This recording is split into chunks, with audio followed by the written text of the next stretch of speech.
Des plantes exotiques envahissantes qui menacent la biodiversité.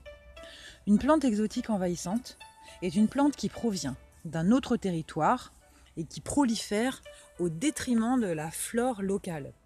Donc elle envahit. Elle peut constituer une menace pour la biodiversité des écosystèmes naturels. Une invasion donc en plusieurs étapes. 1.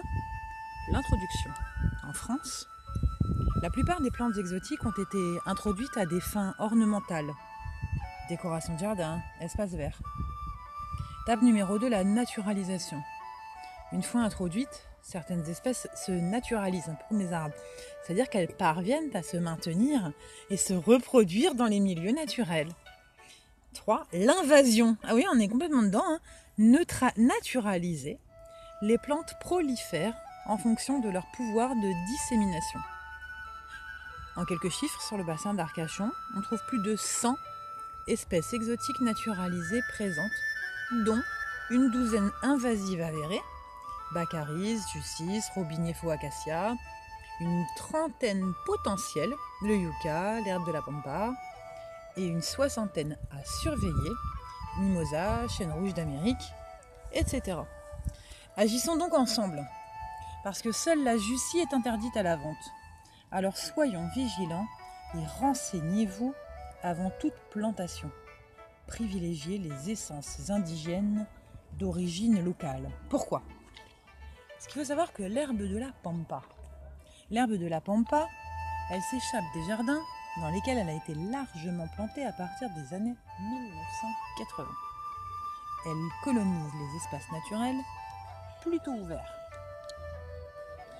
Le robinet faux acacia, lui, cet arbre originaire d'Amérique du Nord, est apprécié pour ses fleurs odorantes et son bois de qualité. Il constitue néanmoins une espèce envahissante désormais bien implantée qui peut modifier la composition des sols et des écosystèmes originels.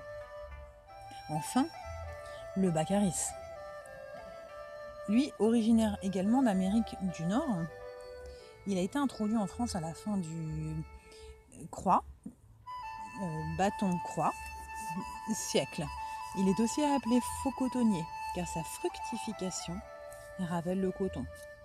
Sa capacité de reproduction jusqu'à 2 millions de graines par pied, la durée de vie d'une graine est de 5 ans, et ses qualités d'adaptation ont favorisé la colonisation du littoral français. Extrêmement difficile à contrôler, il constitue une menace pour la biodiversité en fermant les milieux et en se développant au détriment des espèces locales. Sur site, la réintroduction de la mer sur une surface d'environ 20 hectares a permis de limiter la prolifération de cette espèce. Merci beaucoup. Oui, on porte pas de truc là.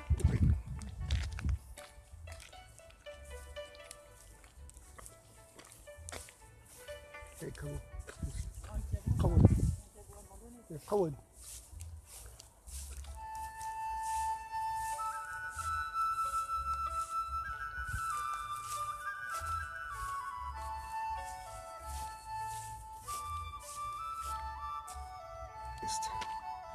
Attention.